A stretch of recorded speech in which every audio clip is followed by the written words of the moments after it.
आप देख रहे हैं भारत न्यूज। मैं हूं आपके साथ डिंपल राणा। सरकार हुई फेल, जनता का उठा भरोसा, मजदूरों के दर्द पर आखिरकार सियासत क्यों? देश में लॉकडाउन की स्थिति है। कोरोना महामारी एक ऐसा संकट है जो थमने का नाम नहीं ले रहा है। अब ऐसे में देश की अर्थव्यवस्था भी लचर नजर आ रही है। उधर प्रवासी मजदूर जो एक राज्य से दूसरे राज्य में पलायन करने पर मजबूर है। हालांकि सरकार ने इनके लिए स्पेशल ट्रेनों की मंजूरी भी ले ली है और कई राज्यों में बसों के लिए भी अनुमति मिल गई है, लेकिन उसके बावजूद भी कई राज्य ऐसे हैं जहां पर मजदूरों को मजबूर होकर पलायन करना पड़ रहा है। ऐसे में लॉकडाउन के दौरान आपको पता है लगभग 50 से ज्यादा मजदूरों की जान चली गई है। आखिरकार इसके जिम्मेदार है कौन? आपको मैं बता देती हूँ। सबसे बड़ा जो हादसा हुआ है वो हुआ है महाराष्ट्र में।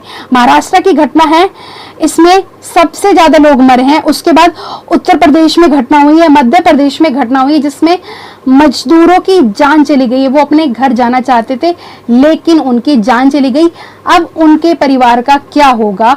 उनके परिवार की जिम्मेदारी कौन लेगा? हालांकि सरकार ने उनके परिवारों को कुछ मुआवजा देने का भी तय किया है, लेकिन अब देखना ये होगा कि सरकार उनके परिवार वालों तक जो मुआवजा है वो कब तक पहुंचा पाएगी।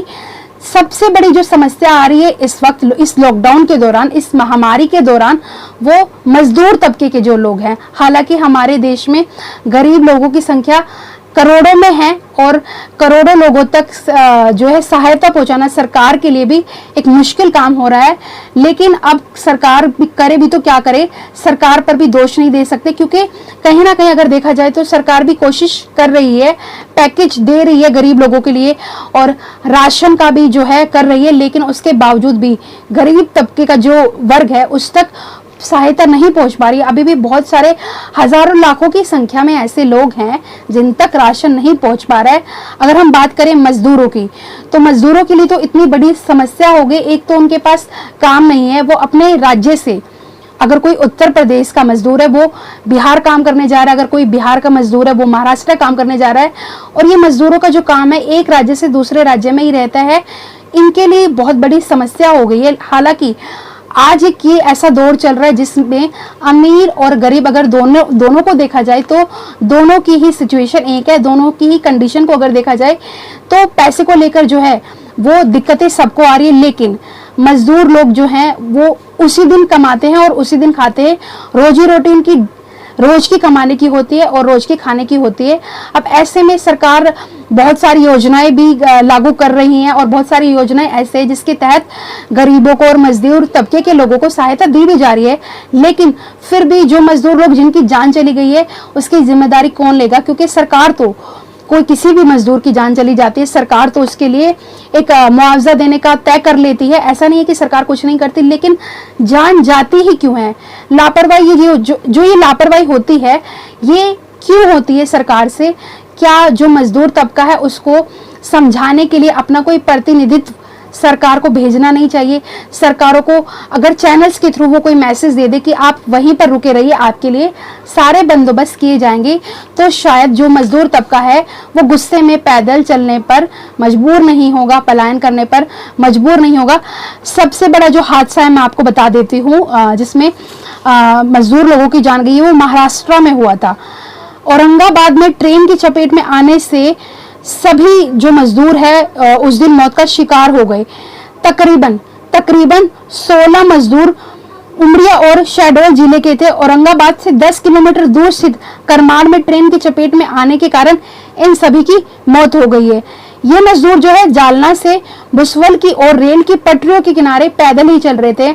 आप देख सकते हैं कि ये रेल की पटरियों के किनारे पैदल चल रहे थे, लेकिन लंबी दूरी तय करने के कारण इनको थकान हो गई और ये रात में वहीं लेट गए और उनको नींद आ गई। तभी एक रेलगाड़ी ने आकर इनको रोन दिया। आप देख सकते हैं कि मजदूर पैदल चल रहा है और वो थक गया था। अगर मैं इस हादसे की बात करूं, महाराष्ट्र के हादसे की बात करूं, तो मजदूरों को पलायन करने की वजह से वो थक गए और वो रेल की पटरी पर ही सो गए और ऐसे में ट्रेन ने आकर उनको रोन दिया। अब ऐसे में किसको इसका जिम्मेदार हम ठहराएंगे? क्या सरकार को पहले से ही मजदूरों के लिए कोई ऐसी नीति बनानी नहीं चाहिए थी कि जिससे वो लोग गुस्से में ना आए? वो आखिर करे तो क्या करे? अभी भी बहुत सारे ऐसे लोग हैं जो पलायन करने पर मजबूर हैं। जितने भी बॉर्डर हैं अभी हमारे देश में, अगर वो यूपी बॉर्डर है, गाजीपुर बॉर्डर है, दिल्ली बॉर्डर है, कोई भी बॉर्डर है, वहां पर प्रवासी मजदूरों को रोका जा रहा है क्योंकि वो पलायन कर रहे हैं। और ऊपर से पुलिस वाले जो कि इतना अच्छा काम कर रहे हैं इस लॉकडाउन के दौरान, उसके बावजूद भी पुलिस वालों पर भी एक सवाल उठता है कि अगर मजदूर जा रहे हैं तो उनको वो आराम से भी समझा सकते हैं। उनको अगर आप धमकाएंगे, डराएंगे तो वो और ज़्यादा क्रोध में आएंगे, क्योंकि एक तो वो अपने राज्य नहीं जा पा रहे, अपने घर वापस नहीं जा पा रहे, ऊपर से आप उनको डराएंगे, धमकाएंगे, तो ऐसे में वो और ज़्यादा क्रोधित हो जाएंगे। तो मुझे लगता है कि जो गरीब लोग हैं, जो मजदूर तबके के लोग हैं, उनको हमें प्यार से समझाना चाहिए। पुलिस से भी मेरी ये रिक्वेस्ट है, जितने भी बॉर्डर पर पुलिस तैनात है या हमारे राज्य में जहाँ जहाँ पुलिस काम कर रही है, कि वो उनको प्यार से समझाने की कोशिश करे, ताकि या फिर उनके लिए कोई व्यवस्था कराए। हालांकि ऐसा नहीं है कि सरकार ने, केंद्र सरकार ने और राज्य सरकार ने रहने के लिए व्यवस्था नहीं की है प्रवासी मजदूरों के लिए। और जितने भी गरीब लोग हैं जिनके पास घर नहीं है, उनके लिए राशन भी करवाया है, उनके रहने का इंतजाम भी करवाया, लेकिन उसके बावजूद भी इतने सारे हादसे आखिरकार हो क्यों रहे हैं? मतलब इसकी जिम्मेदारी कौन लेगा? ये एक सवाल बनता है सरकार पर। और अगर देखा जाए मजदूर तबके के लोग हैं, अब उन पर भी हिंदू मजदूर, मुस्लिम मजदूर, ये सब क्या हो रहा है हमारे देश में कि मजदूर तबके के लोग पर भी ये जो राजनीतिक दल है वो हिंदू मुस्लिम कर रहे हैं। आपको क्या लगता है कि इस महामारी के दौर में मजदूर तबके के लोगों को भी आप घसीटोगे, जो अपने घर नहीं जा पा रहे, जिनकी मृत्यु हो गई है, जिनको परिवारों को अपना बेटा, अपना बाप, अपना भाई वापस नहीं मिल रहा, उस पर आप राजनीति कर रहे हैं? कितनी गंदी राजनीति कर रहे हैं।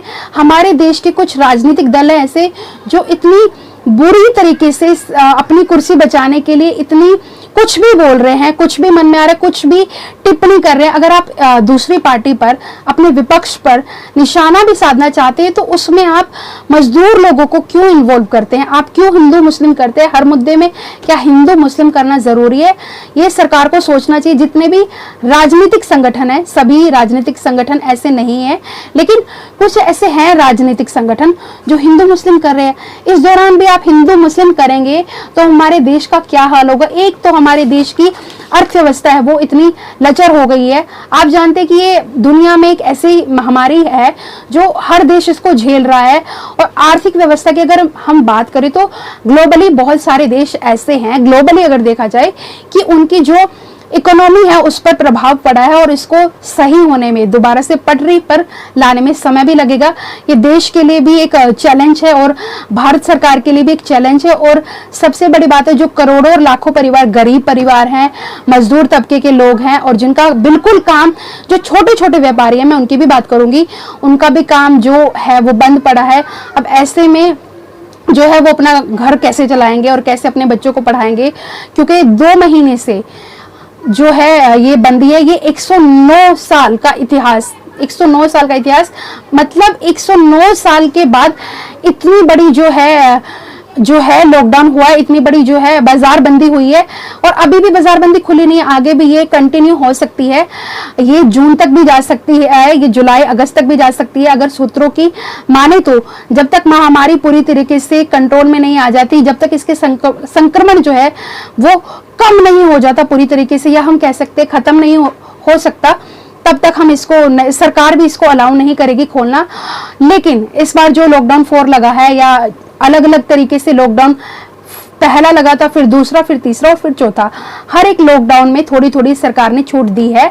ये भी सरकार की एक नियति थी कि कैसे करके अपनी आर्थिक व्यवस्था को भी सही किया जाए, ताकि जो लोग हैं, जो ऑटो चालक हैं, जो रिक्शा चालक हैं, उनके जो रोजी रोटी डेली का कमाते हैं और डेली का खाते, अपना घर चलाते हैं, उनके लिए भी सरकार ने सोचा है। हर बार भी हम ये नहीं कह सकते सरकार काम नहीं कर रही है, सरकार काम कर रही है, लेकिन वो जो काम है वो हर वर्ग के लोगों तक नहीं पहुंच पाता है।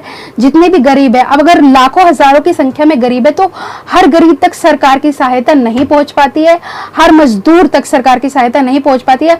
क्योंकि अगर पहुंच पाती तो इतने सारे जो मजदूर लोगों की जान जा रही है वो नहीं जाती।